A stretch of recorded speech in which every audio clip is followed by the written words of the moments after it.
Mesdames et messieurs, bonjour. Nous allons commencer tout de suite parce que, comme vous le savez peut-être ou pas encore, le sujet que nous allons aborder avec Marie-Vonne de Saint-Pulgent à ma droite est un énorme sujet. C'est comme un arbre, le tronc est vite repéré, mais les branches sont innombrables. Donc peut-être que vous aurez aussi envie de poser des questions ou même de parler ensuite. Donc je vais attaquer tout de suite avec Marie-Vonne de Saint-Pulgent donc à ma droite. Je ne la présente pas dans tous ses titres parce qu'ils sont trop nombreux, mais elle est l'auteur, en tout cas, du livre qui nous réunit chez Gallimard, et un livre illustré par ailleurs, avec beaucoup de notes et beaucoup d'illustrations, donc beaucoup de science et beaucoup de plaisir, qui s'intitule « Les musiciens et le pouvoir en France » de Lully à Boulez.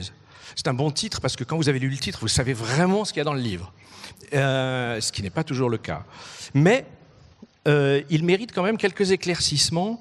De Lully à Boulez, je suggère que nous le gardions pour un petit peu plus tard, c'est-à-dire les personnes, parce que c'est un livre qui parle énormément de personnes, de personnages historiques, désormais tous historiques, car le livre a été commencé du vivant du dernier d'entre eux, de Pierre Boulez, mais comme vous le savez, il nous a quittés il y a 9 ans. Je vais d'abord commencer par le début du titre, « Les musiciens et le pouvoir en France ». C'est très important. Le pouvoir, on peut dire tout de suite que c'est le pouvoir politique, mais nous aborderons par la suite d'autres types. Il n'y a pas que le pouvoir politique, et d'ailleurs il y a de moins en moins le pouvoir politique, mais le livre, lui, s'attache surtout à ce pouvoir politique. D'ailleurs, il s'appelle Les musiciens et le pouvoir en France de Lully à Boulez. Ça pourrait s'appeler Les musiciens et le pouvoir en France de Louis XIV à Mitterrand et Sarkozy, Sarkozy, voilà. Ou même à aujourd'hui d'ailleurs, parce que c'est un autre sujet, même si le pouvoir politique régresse dans son importance sur ce thème. Mais d'abord, donc, le pouvoir, on verra comment il se qualifie lui-même au cours de cette conversation, c'est essentiellement le pouvoir politique. Mais les musiciens et la France. Alors les musiciens, il faut quand même préciser tout de suite, il s'agit des compositeurs, très essentiellement, ce qui ne va pas de soi. Je voudrais prendre deux exemples dans le cinéma, si vous voulez.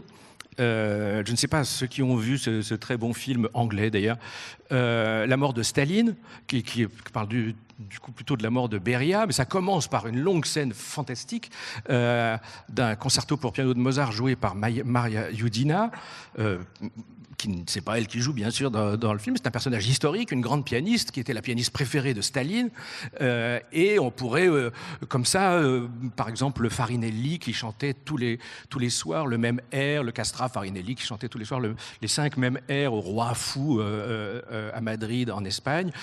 Beaucoup d'interprètes ont eu accès au pouvoir, et d'ailleurs pour le grand public, le compositeur n'est pas nécessairement le musicien qu'il connaît le mieux. Il y a aujourd'hui peu de compositeurs dont la notoriété égale celle de Maria Callas, par exemple. Et donc, on précise tout de suite, les musiciens, c'est les compositeurs. Et l'autre exemple que je voudrais donner au cinéma, c'est en France. En fait, il y a une exception culturelle française, mais et évidemment, il y a aussi des musiciens en lien avec le pouvoir partout. Et d'ailleurs, les premiers auxquels on pourrait penser, ce seraient les musiciens liés à des monarques eux-mêmes musiciens, ou très très mélomanes, plus mélomanes que les nôtres. Par exemple, Frédéric de Prusse était lui-même flûtiste, et sa cour était vraiment un nid de musiciens. Or là, nous réduisons le faisceau, heureusement, sinon on ne pourrait tout simplement pas lire si c'était mondial, encyclopédique, les compositeurs et en France. Donc ma première question à Marie-Vonne de Saint-Pulgent, ce sera: pourquoi les compositeurs, qui sont des musiciens, mais pas les musiciens, et pourquoi en France, comment qualifier cette exception culturelle? Oui, c'est exactement la même chose que pour le cinéma, c'est la France et les autres. Oui, alors, c'est vrai que ce qui m'a intéressé, c'est le rapport entre les compositeurs et le pouvoir, mais en même temps, le livre parle beaucoup de la condition des musiciens en général, pas seulement des compositeurs. J'essaye aussi de montrer comment les musiciens vivent aux différentes époques que je traite. Mais ce que, à mon avis, est une exception, c'est de la France, c'est la continuité de l'intervention du pouvoir politique au niveau le plus élevé, c'est-à-dire le titulaire du pouvoir suprême, monarque sous la monarchie et chef d'État sous les républiques, et des compositeurs qu'ils élisent comme des compositeurs officiels en quelque sorte, et l'intrication entre les questions politiques et les questions musicales. Et ça, sur la longue distance, c'est une exception. Et évidemment, je suis partie plutôt de l'exception contemporaine. C'est-à-dire, je me suis demandé, en répondant tout de suite non, si la carrière officielle de Pierre Boulez aurait pu se dérouler de cette façon-là dans un autre État démocratique développé. Et j'ai immédiatement pensé que non. D'ailleurs, d'une façon assez claire, c'est que Pierre Boulez a essayé de faire ce qu'il a fait en France, il a essayé de le faire ailleurs. Il a longtemps pensé que, par exemple, il pourrait le faire, ce qu'il voulait faire, c'est-à-dire en fait créer l'IRCAM, notamment, en Allemagne. Et il n'y est pas parvenu. Il a ensuite dit et publié que ça se ferait aux États-Unis. Et là non plus, ça n'a pas marché. Le seul endroit où il a pu le faire, c'est en France, et uniquement parce que Georges Pompidou, président tout juste élu de la Ve République, a imposé le projet de Boulez à tout l'appareil d'État, et ce qui avait des conséquences budgétaires très considérables. Et après cette première institution, ses successeurs, trois de ses successeurs ont également imposé à l'appareil d'État des implantations de Boulez dans des équipements publics, voire existants déjà, ou à construire. Le dernier, donc, c'est pour ça j'ai cité Sarkozy tout à l'heure, le dernier étant la Philharmonie de Paris, qui a été décidée par Nicolas Sarkozy contre l'avis de son gouvernement, à la demande de Pierre Boulez. Et donc, c'est cette exception-là qui m'a interrogée. J'avais écrit un article du Point qui avait fait tiquer Pierre Boulez, ça s'appelait « Le système Boulez », où décrivait la façon dont il avait petit à petit conquis des positions de pouvoir dans les principales institutions, la radio, le Châtelet, le Collège de France, etc. Enfin, le collège encore, c'est d'élection, mettons à part. Mais il était conseiller spécial de Radio France, il dirigeait par personne interposée la Cité de la musique, il y avait l'IRCAM, il y avait l'ensemble contemporain, enfin bon, bref, et bien d'autres choses encore, Châtelet. L'Opéra de Paris, par exemple. L'Opéra de Paris. Enfin, l'Opéra Bastille. Voilà. Et j'avais dit que c'était la réincarnation du surintendant de la musique de Louis XIV, Lully. Et donc, à cette époque, dans mon esprit, je pensais que la réincarnation de Lully, il n'y avait rien eu entre Lully et Boulez. Et en fait, c'est en réfléchissant et en relisant un peu les ouvrages sur les différents que je me suis aperçue que, eh bien non, il y en avait eu d'autres. Et donc, c'est cette exception qui m'a interrogée, c'est cette histoire que je raconte, cette continuité entre le règne de Louis XIV et la monarchie républicaine de la cinquième monarchie républicaine. Alors, reprenons au début, parce qu'on en est déjà à la fin, d'une certaine manière, à Boulez, mais remontons à Lully. Et d'ailleurs, se pose une question. Vous savez que cette année, nous célébrons beaucoup d'anniversaires, le centenaire de Pierre Boulez, qui est né en 1925. Aussi d'autres compositeurs, d'ailleurs, comme son ami Luciano Berio, qui passe un peu dans l'ombre. Je pense que la prise en charge, encore aujourd'hui, après sa mort, par le ministère de la Culture de l'anniversaire, montre aussi à quel point c'est un personnage central par rapport à ses contemporains. Mais il y a d'autres anniversaires. L'un d'eux, important aussi, il y a Carmen aussi, dont nous fêtons les 150 ans, c'est pas rien, et la mort de Bizet quelques mois plus tard. Mais exactement en même temps que Carmen et que la mort de Bizet, cette fameuse année 1875, quand même riche en événements pour nous, il y a eu donc l'inauguration du Palais Garnier, construit par Charles Garnier, dont nous fêtons aussi l'anniversaire, puisqu'il est né en 1825. Or, quand vous entrez au Palais Garnier, vous entrez dans une salle qui a été inaugurée donc, par la République, mais commandée par l'Empire.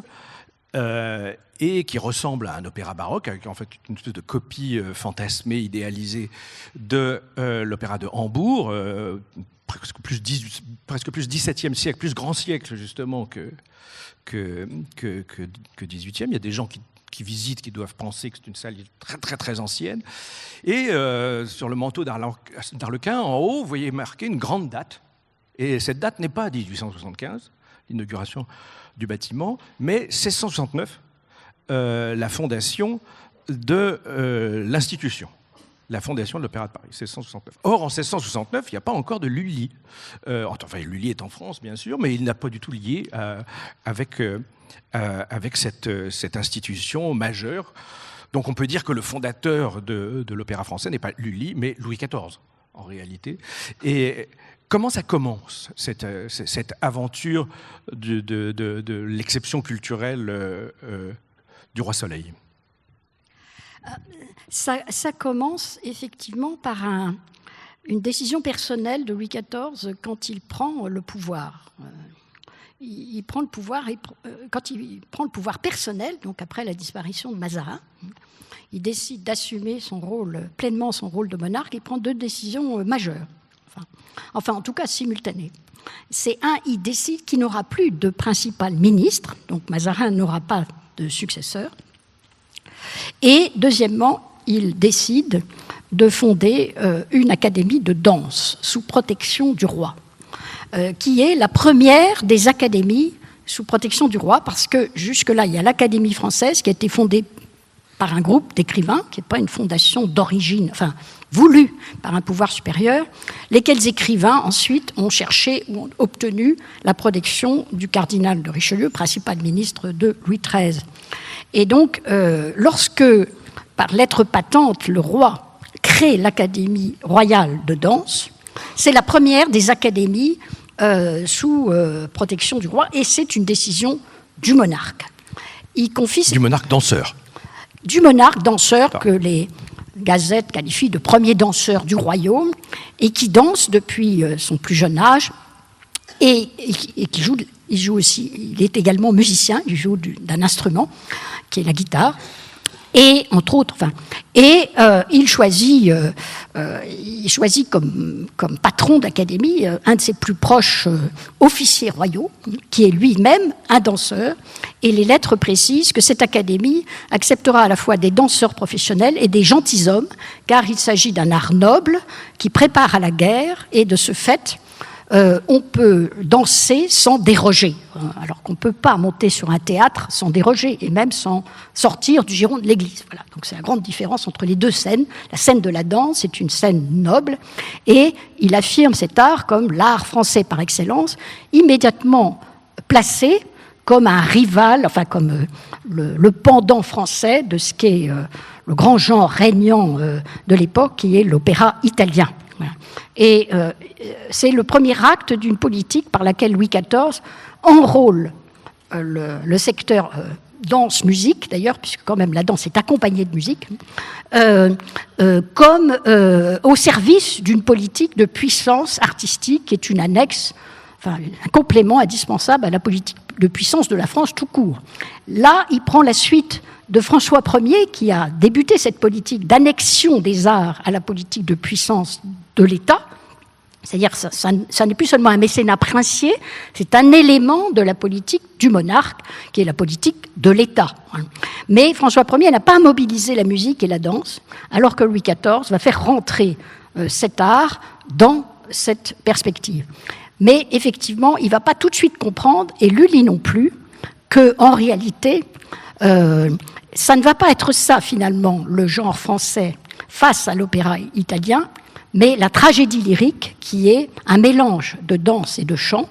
Mais ça, ils vont mettre un certain temps à s'en apercevoir. C'est quelqu'un d'autre qui va découvrir qu'il peut y avoir une version française de l'opéra, qui a d'abord été la pastorale en musique, mais dès que les 2 inventeurs de l'Académie, qui est Lully et Louis XIV, vont comprendre tout le potentiel de réussite publique que recèle finalement la forme française du lyrique, qui est la pastorale en musique, ils vont s'en emparer et l'annexer à l'Académie d'origine, qui deviendra donc l'Académie royale de danse et de musique, titre qui est encore aujourd'hui au fronton de l'Opéra de Paris.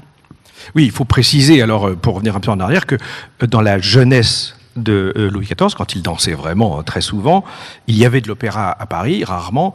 On a même construit l'Opéra Bastille de l'époque, qui s'appelait la salle des machines des Tuileries, qui était une salle exactement comme l'Opéra Bastille, gigantesque, très bien équipée, dont personne ne voulait, et d'ailleurs qu'on a très peu occupé à cette fonction d'opéra. Mais c'était naturellement des opéras italiens. C'était des opéras commandés ou importés, sous évidemment la tutelle de Mazarin, pour qui il n'y avait d'opéra qu'italien, naturellement. Et d'ailleurs, l'opéra italien a été le genre exporté, enfin, au cours du XVIIIe siècle. C'était Mozart, le genre européen, c'était le genre européen, Mozart, Handel. C'était joué partout, dans toutes les cours. Sauf en France. Sauf en France. Et donc, ça, c'est vraiment un fait royal initial de fonder une académie de musique et de danse qu'il confie rapidement, pas dès l'origine, puisque effectivement il récupère un projet qui n'est pas le sien, de messieurs Perrin et Cambert. C'est une pastorale qui ouvre, d'ailleurs pas en 1669, mais l'année d'après, qui ouvre cette académie. Pomone, qui est perdu, enfin dont la plupart des actes sont perdus, mais ce n'est évidemment pas ce monsieur Cambert que tout le monde a oublié, qui va rester lié à l'origine de l'opéra français, mais un Florentin, un compositeur italien, Giovanni Battista Lulli, qui va s'imposer comme le maître absolu pendant toute la fin du XVIIe siècle, enfin pas toute la fin, non, mais enfin pendant toutes les années 1670-1680, comme le propriétaire, enfin la main musicale du roi. Et c'est l'ami du roi. Et l'ami. Car c'est l'ami du roi. Le grand baladin. Voilà, le grand baladin, c'est son maître de ballet. Ils dansent ensemble, ils font de la musique ensemble, ils ont des liens personnels très forts, mais il est clair qu'à ce stade, c'est le roi qui utilise Lulli et non pas l'inverse. Mais Lulli a le génie, quoique italien, de comprendre que l'obligation pour servir le roi est de se transformer en français. Il va le faire en modifiant son nom, en plaçant son i en croupe, comme on dit les plaisantins de l'époque, et en effaçant tout ce qu'il peut de son caractère italien et en créant un style français. C'est la condition pour travailler à la cour. C'est ce que ne comprendra pas, par exemple, un autre grand musicien de l'époque qui est Marc-Antoine Charpentier, qui est partisan du style italien, parce que les musiciens français de la capitale se partagent entre les partisans du style italien et les partisans du style que veut le roi créer, le style français. Et donc, pour ces raisons, Marc-Antoine Charpentier, bien que le roi Louis XIV ait beaucoup admiré Charpentier, n'aura jamais aucun emploi à la cour. Pour avoir un emploi à la cour, il faut adopter le style que veut élever le roi Louis XIV, l'élever jusqu'au sommet, l'élever en rival du style italien. Et dans la deuxième partie du règne, lorsque le roi devient le roi très chrétien, change de femme, fréquente la chapelle, cesse de fréquenter l'opéra. Il fera la même opération avec la musique religieuse et avec le deuxième musicien officiel, le second musicien officiel de son règne, qui est Michel Richard de Lalande. Voilà. Avec le grand motet versaillais, qui n'est pas inventé par de Lalande, mais qui est magnifié par la chapelle royale. Et ça va devenir la deuxième grand dessin musical du roi, affirmer l'excellence aussi de la musique religieuse de la cour de Versailles. Et de même que Lulli sera joué jusqu'à la Révolution, de Lalande sera joué jusqu'à la Révolution, avant de sombrer avec l'ensemble d'ailleurs de l'histoire de musique religieuse d'Ancien Régime, de fait de la laïcisation voulue par la Révolution de la musique française. Et ensuite, on va passer à une autre étape. Voilà, c'est l'acte fondateur, ce sont les actes fondateurs et les plus caractéristiques, parce que là, c'est vraiment l'incarnation d'une politique à travers une politique artistique. Et en fait, je pense que l'investissement qu'a fait Louis XIV, l'investissement politique que fait Louis XIV dans la musique est très supérieur, finalement, à l'investissement qu'on peut voir de François Ier dans les arts plastiques et dans la littérature.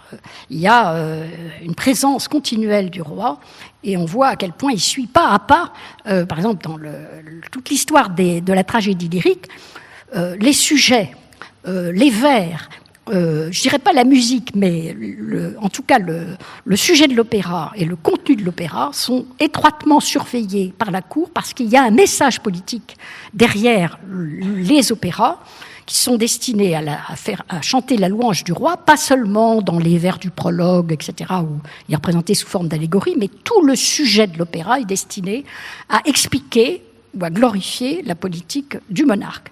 C'est pourquoi, d'ailleurs, ça devient assez vite une cible politique dès que le pouvoir, dès que Louis XIV disparaît un peu et que la contestation s'installe principalement à Paris contre la cour, l'opéra français, la tragédie lyrique, va devenir une cible d'opposition, ce qui explique en particulier, à mon avis, la violence de la querelle des bouffons lorsque, au XVIIIe siècle,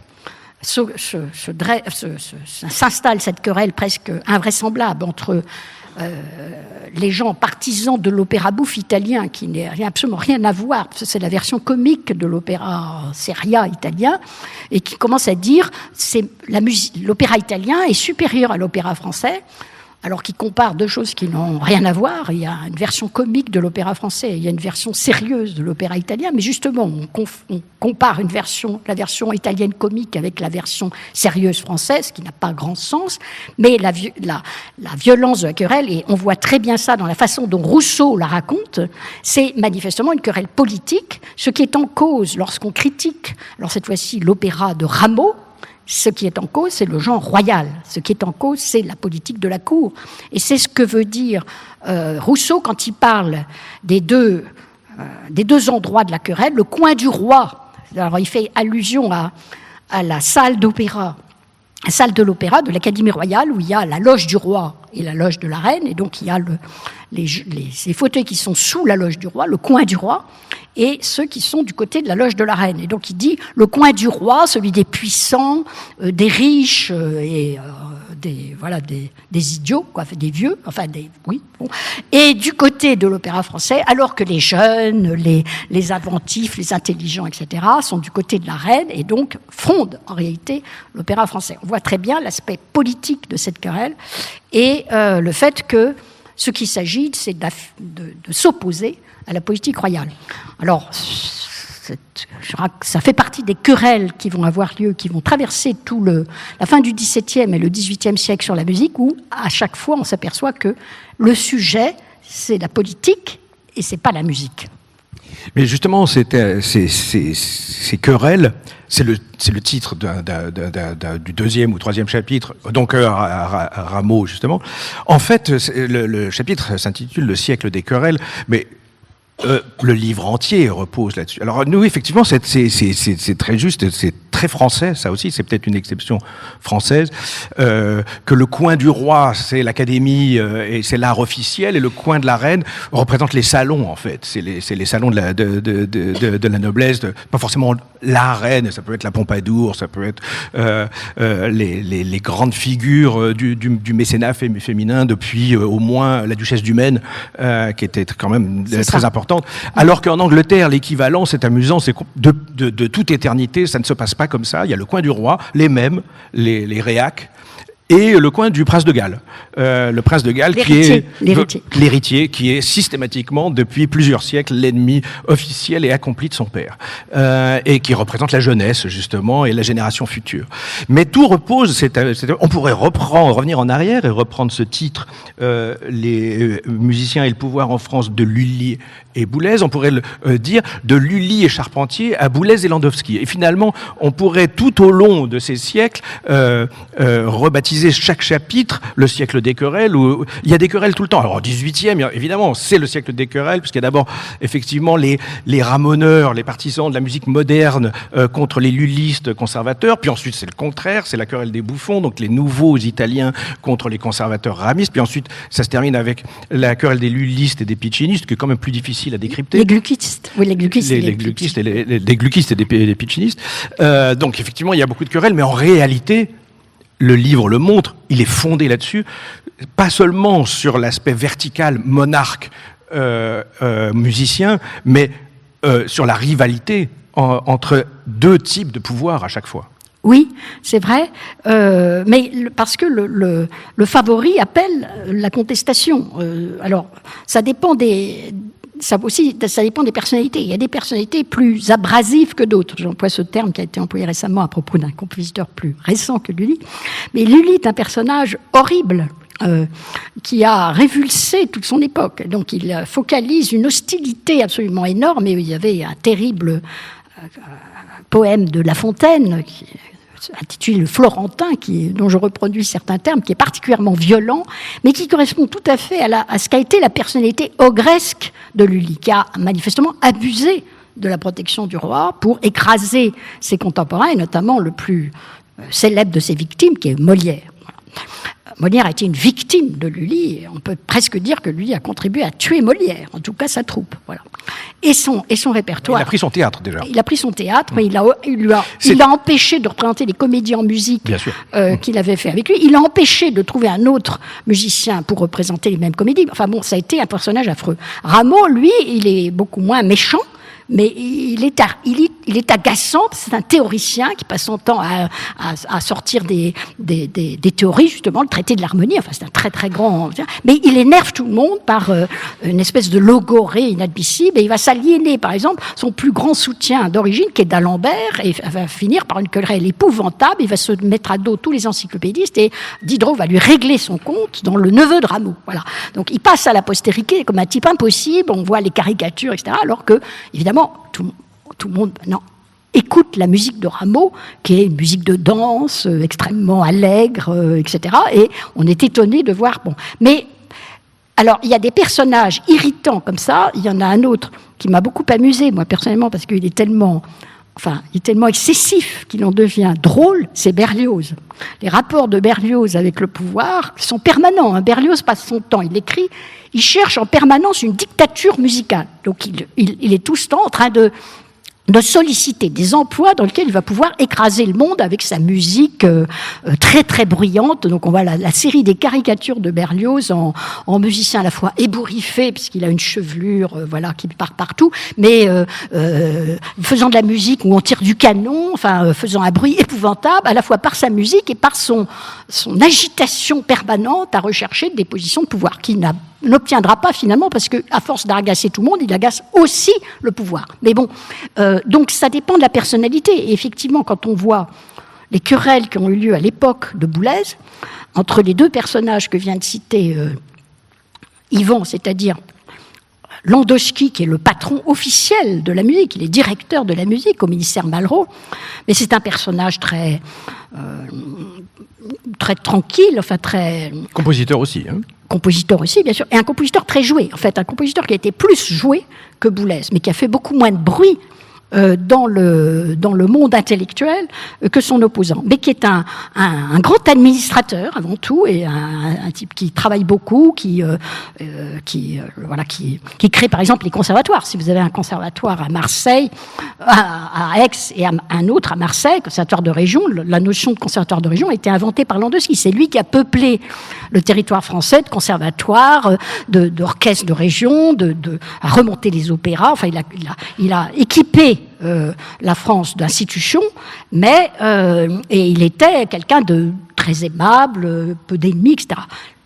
Celui d'en face, qui représente l'avant-garde, la musique de l'avenir, l'excellence face à des institutions provinciales sans grand intérêt, enfin c'est ce que dit Boulez, c'est au contraire un personnage qui fait un peu penser à ces musiciens du XVIIe et XVIIIe que j'ai cités, c'est-à-dire un personnage irritant, voilà. Et donc créeur de polémiques, et qui, comme Berlioz est un très grand polémiste, un grand journaliste, il passe son temps à tirer sur tout le monde, il se moque de Rossini, il attaque Cherubini, le patron du conservatoire et de la Société des concerts, en l'appelant l'illustre vieillard. Il passe son temps à attaquer toutes les autorités musicales. Boulez était pareil. D'ailleurs, il y a beaucoup de similitudes dans le comportement vraiment agressif et montant à l'assaut de la forteresse régnante de Boulez et de Berlioz, qui n'ont pas seulement des patronymes qui se ressemblent, mais qui ont le même type de comportement. Alors, la France ne m'aime pas, donc je pars en Allemagne. Ils vont d'ailleurs au même endroit. Berlioz aussi se réfugie à Baden-Baden sous prétexte que la France ne le comprend pas, comme Boulez un siècle et demi plus tard, et qui passent leur temps à rappeler au monde entier de l'incompréhension dans laquelle ils prétendent être traités par leur pays d'origine. Voilà. Oui, il y a un autre point commun d'ailleurs, c'est que ce sont deux grands créateurs qui ont des gros problèmes à faire comprendre leur création et qui tiennent leur gloire de leur vivant de leur métier de chef d'orchestre, principalement. Oui. Berlioz, son métier de chef d'orchestre et son talent de journaliste, de la même façon que Boulez va tirer aussi une très grande notoriété de son œuvre théorique, enfin de ses écrits. Et une partie de l'autorité de Pierre Boulez sur les Français vient de sa qualité de professeur au Collège de France, où il a été professeur, a tenu une chaire de composition pendant 10 ans. Quand on connaît la révérence qu'on a en France pour les autorités intellectuelles, on comprend toute la force qu'a pu tirer Pierre Boulez du fait qu'il était professeur au Collège de France, qui lui donnait une espèce de magistère qui impressionnait tout le monde. Parce que en France, la France est un grand pays de musique. Enfin, je veux dire, on a tendance à dire la France n'est pas un pays musical. En fait, si, il y a une très grande histoire de la musique française. Mais la France s'est convaincue que ce n'était pas son genre de génie. Par contre, elle est convaincue d'avoir un génie littéraire supérieur. Voilà, c'est-à-dire elle est convaincue d'avoir une couronne intellectuelle absolument incomparable dans le monde. Et donc, tout musicien qui peut s'appuyer sur l'autorité intellectuelle aura toujours le dessus sur tous les autres. Voilà. Et le génie de Boulez, ça a été de comprendre cela d'entrer et de se rattacher au mouvement moderne et donc au mouvement formaliste moderne, aux gens qui prenaient le nouveau roman, le structuralisme, etc. Et l'un des très grands défenseurs de Pierre Boulez, qu'il a défendu jusqu'à sa mort, c'est Michel Foucault. Et c'est comme ça qu'il est devenu le maître à penser de sa génération. Et on retrouve un peu cette technique, bien sûr Rameau, qui se fait d'abord connaître en se présentant son traité de l'harmonie à l'Académie des sciences, sous l'égide d'ailleurs de d'Alembert, qui s'affirme donc par la réputation théorique, la réputation intellectuelle, à un siècle profondément intellectuel. Le siècle du XVIIIe est vraiment un siècle qui s'affirme comme intellectuel. C'est un mot qui n'existe pas à l'époque, bien sûr, je le sais. Mais vous avez aussi la chose chez Berlioz, mais qui là s'incarne dans la puissance émergente de l'époque de Berlioz, qui obtient le prix de Rome et qui crée la symphonie fantastique la même année, en 1830, l'année de la Révolution de 1830. Berlioz s'affirme comme une autorité par le pouvoir émergé, celui de la presse et des revues. Ça va être la principale signature musicale de la grande presse et notamment de la revue du débat, qui est la grande revue de référence de la période de la monarchie de Juillet. Et en fait, Berlioz va s'affirmer par là, pas par sa musique, mais d'abord par sa présence dans ce qui est la puissance intellectuelle de l'époque, la presse. Oui, donc là, on n'est plus dans le pouvoir politique, on est dans le pouvoir médiatique, on a changé de pouvoir. Peut-être on reviendrait tout à l'heure à un épisode que nous avons enjambé, parce qu'il pose des problèmes de mémoire collective, tout simplement, qui est le Premier Empire. Et la Révolution. Et la Révolution, qui ont laissé peu de traces, en réalité, dans l'histoire de la musique, à la différence de Louis XIV, qui, lui, a laissé alors des traces dans tous les arts, y compris la littérature, la peinture, l'architecture, et donc la musique et la danse. Mais puisque nous en sommes à Boulez et aux différents pouvoirs, restons-y un moment, parce que donc nous avons effectivement l'opposition Boulez, Landowski, c'est-à-dire l'exilé qui revient, enfin c'était des vieilles histoires, l'exilé qui revient sur sa terre pour réclamer un pouvoir qui lui revient de toute éternité, pendant que quelqu'un a usurpé ce pouvoir auprès de la cour. C'est un peu ça l'histoire. C'est ce qui s'est passé avec Pierre Boulez. Mais il y a encore un autre pouvoir qui m'est venu lors d'une récente vente aux enchères, d'un éditeur de musique, Eugel, français, et il y avait une grosse collection en vente de manuscrits et d'éditions annotées d'un autre compositeur, André Jolivet, que Boulez appelait Joli Navet, mais enfin il en avait pour tout le monde, hein, pas seulement pour lui, et qui est un contemporain aussi, un peu à cheval entre Messiaen, le soi-disant professeur de Boulez, et Boulez lui-même. Et c'était très intéressant, tout d'un coup m'est venue cette idée, je voyais, il y avait des œuvres connues, le concerto pour trompette, des choses comme ça de Jolivet, mais je voyais beaucoup en vente des jingles de radio, des musiques pour documentaires, et m'est venue cette image d'un compositeur moderne, finalement, alors que Boulez l'a fait passer vraiment pour un vieux réac aussi, d'un compositeur moderne qui fait sa carrière par les médias, par le nouveau pouvoir. Alors que Boulez, lui, fait sa carrière par l'ancien pouvoir, par la cour.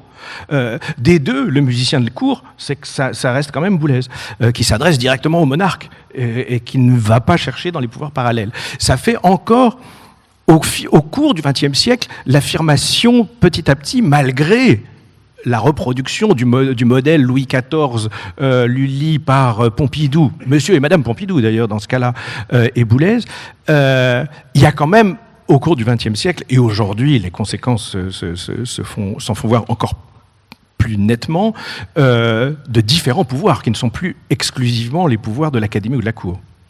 Oui, mais je pense qu'il y a toujours eu des contre-pouvoirs. Dès le XVIIIe, pas sous Louis XIV, il n'y a aucun contre-pouvoir possible. Il y a des niches réservées aux compositeurs qui ne sont pas dans la norme, mais il n'y a pas de contre-pouvoir. Le contre-pouvoir apparaît au XVIIIe avec les salons parisiens des fermiers généraux, parce que contrairement à ce que dit Rousseau, les riches sont du côté des Italiens. Et les professionnels du côté de l'opéra français. Mais les contre-pouvoirs, on les trouve tout de suite, effectivement, et ça va être beaucoup les salons et les salons des mécènes. Donc la richesse est nécessaire au contre-pouvoir. Vous ne pouvez pas vous opposer au pouvoir politique si vous n'avez pas pour vous l'argent. Voilà. Donc très souvent, le contre-pouvoir, ça va être l'argent. Et très souvent, le contre-pouvoir va adopter le parti moderne, le parti de l'avant-garde, parce que par construction, la musique du pouvoir a toujours un temps de retard, voilà, sur la. Bon. Donc, très généralement, le contre-pouvoir porte la musique qui n'est pas encore officielle, qui le deviendra, et un éternel recommencement. Et Boulez a bénéficié de ça, puisqu'il a été soutenu, le domaine musical, qui était l'association qui lui permettait de porter la musique, sa musique à lui et celle de ses disciples, disons, de ses alliés, a été financée par une mécène très classique, issue d'un milieu industriel, Suzanne Thézenas de Montcel, grande famille industrielle stéphanoise, et apparentée à l'aristocratie, et qui va être le financier. Donc ça, il arrive. Il se fait connaître exactement comme Rameau chez la Pouplinière ou disons par exemple Fauré chez la princesse de Polignac et Madame Grefful. C'est le même système. Au départ, Boulez part comme ça. Puis ensuite, il va aussi se faire appuyer par le couple Renaud-Barrault, qui est une autre forme de chic parisien du côté du théâtre. Il va être le musicien de Renaud-Barrault et il va voyager avec eux d'ailleurs aux États-Unis et en Belgique. C'est comme ça qu'il s'est fait connaître à l'extérieur de la France, par l'aide de Madeleine Renaud et son mari. Mais la radio, effectivement, a été aussi alors, ça n'a pas été un centre de pouvoir, la radio, ça a été un grand centre ça a été le mécène public de la création musicale, y compris la création très moderne, très avant-gardiste. Entre le moment où les salons des années folles, de la belle époque et des années folles, ont perdu leur puissance financière du fait de la crise des deux guerres mondiales et de la crise économique des années 30, le marché du mécénat, ça sèche beaucoup. Et à ce moment-là, le relais est pris par les industries culturelles qui utilisent la musique. Donc les compositeurs vont écrire pour le cinéma. Le premier grand compositeur à écrire la musique de film, c'est Saint-Saëns, donc très tôt. Et le groupe D6 va massivement travailler pour le cinéma, à l'exception de Poulenc. Les quatre principaux, les quatre du groupe D6, quatre musiciens du groupe D6 vont travailler assidûment pour le cinéma. Auric va être celui qui va le plus composer, mais aussi Darius Milhaud, parlons de Darius Milhaud, puisque nous sommes pas loin du conservatoire Darius Milhaud, c'est un très grand compositeur de musique de film, entre autres. Et le cinéma, donc, va prendre le relais, mais le grand centre vraiment de création, c'est la radio, et la radio publique. Et à la radio, au sein de la radio, qui est dirigée d'ailleurs par un compositeur, académicien, prix de Rome, etc., il va jouer un rôle très très important. Vous avez des musiciens comme Dutilleux, comme Jolivet, mais pas seulement, Tony Aubin, etc., qui entretiennent, la radio publique entretient 6 à 8 orchestres différents, 2 parisiens, mais 6 en province, je crois, jusqu'à 6 en province, et ils commandent des centaines d'heures de musique qui diffusent à la radio, et de toutes les formes de musique, et la radio va développer en son sein le studio de musique concrète et acoustique de Pierre Schaeffer et Pierre Henry. La messe pour le temps présent, ça a été composé au sein de la radio. Donc ça va être le grand lieu d'avant-garde. Et d'ailleurs, les toutes premières œuvres de Boulez sont diffusées à la radio sans qu'il réclame d'ailleurs, parce que c'est le mécène de l'avant-garde. Et puis, l'évolution du paysage médiatique et l'apparition des radios périphériques et la montée en puissance des musiques des jeunes, la musique qu'on a appelée yéyé, le phénomène yéyé, la radio publique a été obligée de diminuer la voilure sur le soutien à une musique qui devenait en plus de plus en plus radicale et que le public radiophonique ne suivait plus. Voilà. Donc elle s'est repliée sur le répertoire classique, a liquidé une grande partie de ses orchestres, et c'est là que l'État a dû prendre le relais. C'est le moment où le ministère Malraux, interpellé dans la presse, etc., sur la contraction des emplois de la musique, donc réincarne la politique publique qui avait été illustrée au départ par Louis XIV, mais alors dans un esprit État-providence, c'est-à-dire en fait petit à petit on finance tout et Dieu choisira les meilleurs d'entre eux. Voilà, en gros. Enfin, bon, voilà. Et donc il est resté... Ce ministère a servi tout le monde dans un esprit de création de guichets, si vous voulez. Et donc, c'est quand vous avez à nouveau un chef d'État qui est Georges Pompidou en l'espèce, qui est un partisan de l'avant-garde, un moderniste, etc. Quand Pompidou se fait élire, il décide que Paris doit redevenir le centre des avant-gardes artistiques, donc il construit le centre Pompidou, et la version musicale, ce sera Pierre Boulez qui construira l'IRCAM pour faire donc de cet ensemble Pompidou-IRCAM le phare de l'avant-garde occidentale. Et c'est comme ça qu'on retrouve cette intervention directe du chef de l'État dans la production musicale, puisque l'ambition de l'IRCAM, affichée, c'est quand même de révolutionner la musique, de créer un nouveau genre de musique, exactement. D'ailleurs, Louis XIV avait demandé à lui de créer un nouveau genre de théâtre lyrique. Alors, il reste un personnage qui prend le pouvoir par les radios périphériques, précisément, mais qui est un peu à la marge de toute cette aventure, c'est le public.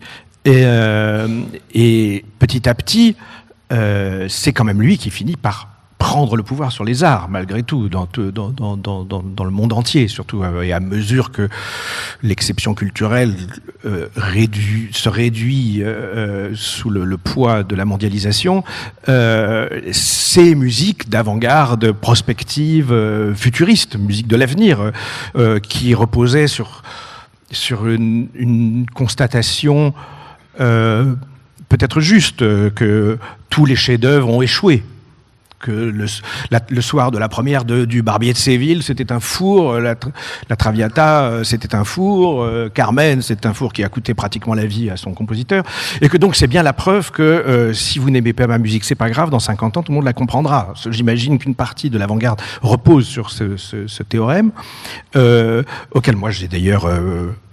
contribué, enfin je croyais, quand on me disait dans les années 70 que oui, aujourd'hui, pas Boulez lui-même, qu'on jouait très peu finalement, mais ses protégés, ou ce qu'il autorisait à la radio, le public n'adhérait pas et qu'il écoutait Claude François, mais dans 50 ans, vous verrez, ce sera le contraire. Or, je vois bien qu'aujourd'hui, quand même, Dalida est quand même beaucoup plus populaire que, hélas, que Pascal Dussapin. Ou pas là, je ne sais pas, c'est indéniable. Je pense que si on fait un sondage dans la rue, on aura tout de suite cette constatation que le pouvoir a été aussi pris par le public. Et ça m'entraîne vers une dernière question, enfin peut-être avant-dernière, qui est que malgré l'ampleur du pouvoir et le côté urticant que peut avoir un pouvoir excessif, ultra dominateur, comme celui de Lully ou de Boulez, on entend aujourd'hui une grande nostalgie. Ah, que c'était bien quand il y avait un gars qui défendait notre art. Et qu'aujourd'hui, la seule chose qu'on entend émaner la seule exigence de l'Élysée, où il y a quand même quelqu'un qui a appris de piano et qui a appris 10 ans le piano au conservatoire d'Amiens, c'est Aya Nakamura. C'est la seule chose dont on a entendu parler. Il se trouve que le soir de l'inauguration des Jeux Olympiques, on a eu aussi Ravel par Alexandre Kantorov, dont on est très fier, mais on n'a pas entendu l'Élysée intervenir dans ce dossier. La seule exigence était Aya Nakamura. Et quand vous voyez à quoi ressemble le 21 juin la fête de la musique dans la cour de l'Élysée, qui d'ailleurs est, sinon une invention, en tout cas une nouvelle mission de l'Élysée, on n'y a jamais entendu les successeurs de Boulez, ni rien de ce genre. Et donc, effectivement... Alors que Chirac, lui, disait qu'il s'endormait avec le marteau sans mètres, quand même. S'endormait, je ne sais pas, oui.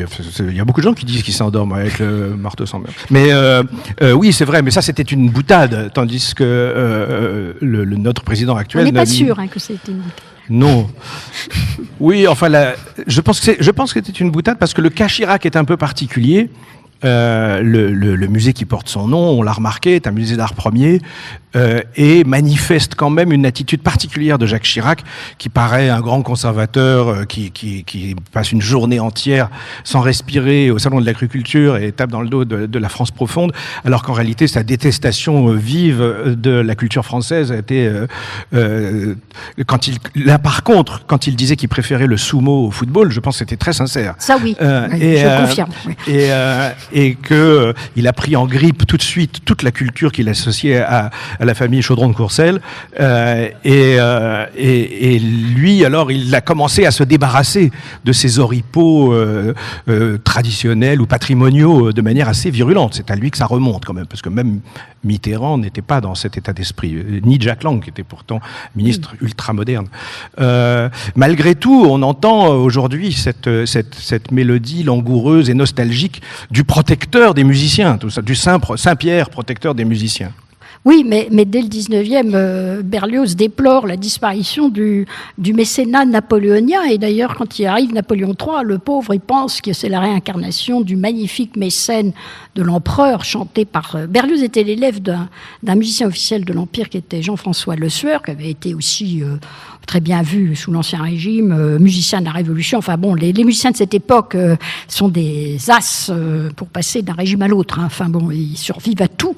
Donc Le Sueur a élevé Berlioz dans l'admiration de l'empereur parce que Le Sueur avait créé un opéra qui a beaucoup marqué à l'époque, qui s'appelait Ossian ou les Bardes.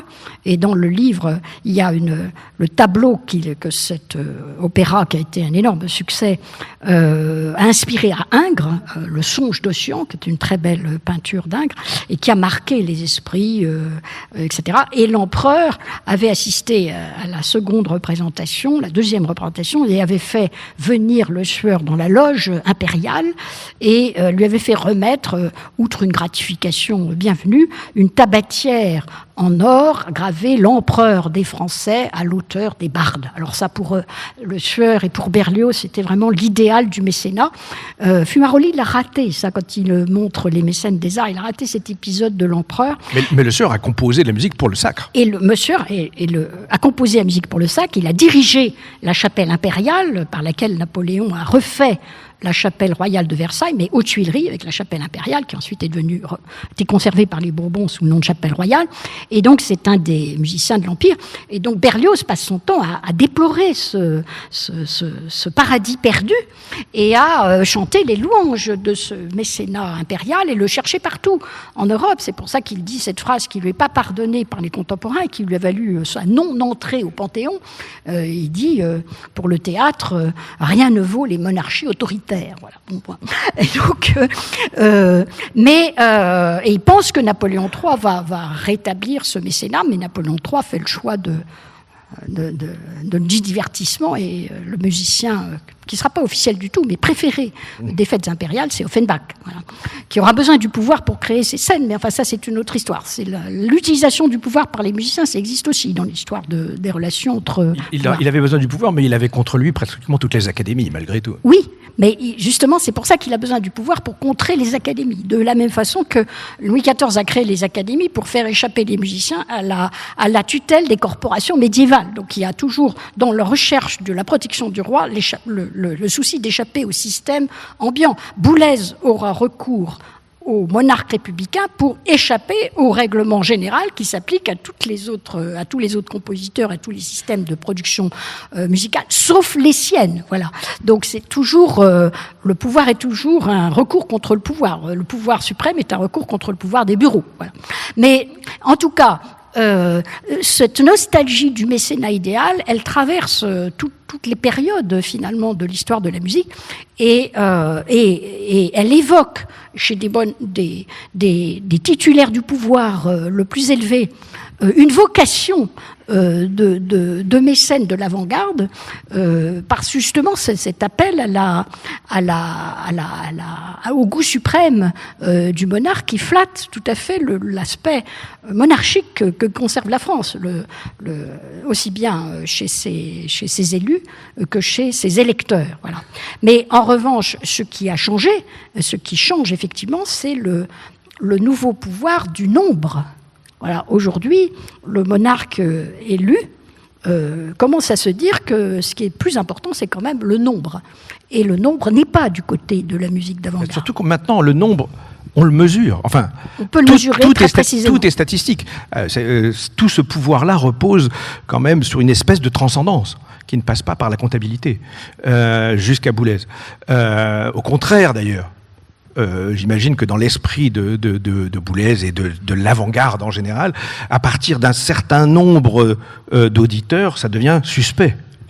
Oui, mais alors, la politique culturelle française a quand même aussi assumé une ambition de démocratisation. Alors, Malraux pense qu'il peut démocratiser les chefs-d'œuvre. C'est un échec constaté justement par les statistiques sur les pratiques culturelles. Et devant cet échec assez difficile et douloureux à accepter parce que c'est quand même une grande utopie née au XIXe siècle, et donc on s'en tire en reconnaissant la dignité des arts pratiqués par tout le monde. Voilà. Et donc on va renverser la hiérarchie, c'est-à-dire prendre en compte le nombre du côté des pratiques culturelles pour décider que c'est ça qui est important. Voilà, c'est ce qu'on a appelé la démocratie culturelle, c'est-à-dire faire remonter dans la hiérarchie les choix du public. Mais alors, la conséquence de tout ça, c'est qu'aujourd'hui, les choix du public en matière de musique, eh bien, vous les lisez dans les programmes de la télévision, dans les programmes de la radio, dans les pages des journaux. La place de la musique écrite, savante, ce qu'on appelle assez couramment la musique classique, mais qui recouvre bien autre chose que la période classique proprement dite, évidemment, elle est complètement éclipsée par toutes les autres musiques, qui sont celles que tout le monde écoute, et qu'on a appris d'ailleurs aux élites intellectuelles à écouter avec la même révérence que les grands chefs-d'œuvre du passé. On leur a expliqué que c'était mal de préférer les chefs-d'œuvre du passé à tout ce qu'on écoute aujourd'hui. Et donc les gens se sont laissés aller, d'autant plus que la recherche systématique par l'avant-garde de la radicalité a éliminé toute notion de plaisir. Vous savez, c'est Boulez qui reprend d'ailleurs une phrase que Berlioz avait prononcée avant lui. Ceux qui recherchent le plaisir en musique sont des imposteurs, a dit. Ceux qui prétendent éprouver du plaisir en musique sont des imposteurs. Ça, c'est une phrase de Boulez à peu près, hein, je la cite de mémoire. Oui. Et Berlioz avait dit la même chose, il avait écrit la même chose, mais à propos exclusivement des amateurs de la musique de Rossini, parce que son grand ennemi, c'était ce qu'on appelait les dilettanti à son époque, c'est-à-dire les admirateurs du rossinisme. Il disait et qui reposaient sur le plaisir que suscitait cette musique. Et Berlioz fulminait contre cette recherche du plaisir totalement inadmissible, parce que évidemment c'était pas le sens de sa musique à lui. Et donc voilà. Mais aujourd'hui, le principe de plaisir l'emporte sur tout le reste, parce qu'on a expliqué aux gens que du moment que ce plaisir était éprouvé par disons l'électorat, eh bien, c'était bien. Voilà. Alors maintenant, il n'y a plus aucun instrument, aucune façon de rééduquer le public, comme le rêvaient les avant-gardes des années 50 ou 60, par l'obligation qu'ils ont d'être avec l'art de leur temps. C'était le grand mot des années 50. Vous ne pouvez pas ne pas approuver l'art de votre temps. Voilà. Alors, en fait, l'art du temps, qui a vraiment été le signe de cette époque, la réponse du public, ça a été le retour au patrimoine. C'est-à-dire, ils se sont précipités du côté des baroqueux. Voilà, ça a été la réponse. Le public a voté avec ses pieds. Moi, j'ai souvent dit ça. Le public tenu d'écouter sagement la musique qui était celle qu'il fallait entendre et connaître, a voté avec ses pieds discrètement. Il est allé faire le succès du retour au baroque. Voilà. Donc c'est la grande revanche de lui et de Rameau. Voilà. Oui, ça, je me souviens, c'est une phrase de Marie-Yvonne de Saint-Pulgent quand elle était directeur, parce qu'elle à l'époque n'aimait pas qu'on dise directrice du patrimoine. J'ai fait une interview il y a une trentaine d'années, mais ça m'avait beaucoup marqué. C'était après une série d'événements. Il y avait Atis à l'Opéra Comique et surtout Tous les matins du monde, le film d'Alain Corneau au cinéma, dont la vedette était une viole de gambe. Le compositeur Marin Marais. Voilà, qui a eu en plus une victoire de la musique. Enfin, Jordi Saval a eu une victoire de la musique au nom de Marin Marais, qui était mort depuis plusieurs siècles. C'est la première fois et la seule fois, je crois, où un compositeur a été mort depuis très longtemps, a eu cette récompense. Mais j'avais une... sur le nombre, je me posais une question quand même, peut-être finissons par ça. C'est quand même pas la seule réponse. Ça a l'air, en démocratie, le nombre l'emporte. Mais je me souviens quand j'écrivais au Nouvel Observateur, ça a duré longtemps, j'annonçais des spectacles. Et quelquefois, je voyais, il fallait faire, c'était par jour et par semaine, et donc on fournissait du papier, puis il y en a qui gardaient, puis d'autres qui passaient à la poubelle. Et systématiquement, quand il y avait un arbitrage à faire entre les papiers sur un concert de jazz et un papier sur un opéra, c'était toujours le jazz qui l'emportait, et la raison c'était que c'était plus populaire. Et moi j'arrivais en faisant une démonstration que les papiers de Bernard Loupias pour un concert au Petit Opportun, ça concernait 20 personnes qui la plupart du temps n'écoutent même pas la musique, fument et boivent, alors que moi quand j'annonçais un opéra, c'était 10 fois 2700 places, ça fait quand même 27 000 places. Donc on était 27 000 personnes contre 20 personnes, et le nombre était en ma faveur. Mais non, moi, je parlais d'un art élitiste et lui d'un art populaire. Et je pense que malgré tout, cet art élitiste, cet art écrit, complexe, se sent en grand danger depuis 2016, la mort de Pierre Boulez. Et d'ailleurs, le livre s'intitule « Les musiciens et le pouvoir en France, de Lully à Boulez ». Ça pourrait être de Lully à Aya Nakamura, qui est désormais la compositrice interprète de l'Élysée. Enfin, enfin, à moins que vous ayez entendu parler de quelqu'un d'autre. Et donc ça pourrait. Ah, pourquoi pas ? Et quand même, ce qu'elle a fait pendant les Jeux Olympiques, c'était danser avec un corps militaire officiel devant un bâtiment académique. Devant l'Académie. Devant l'Académie. Donc c'est parfaitement étudié.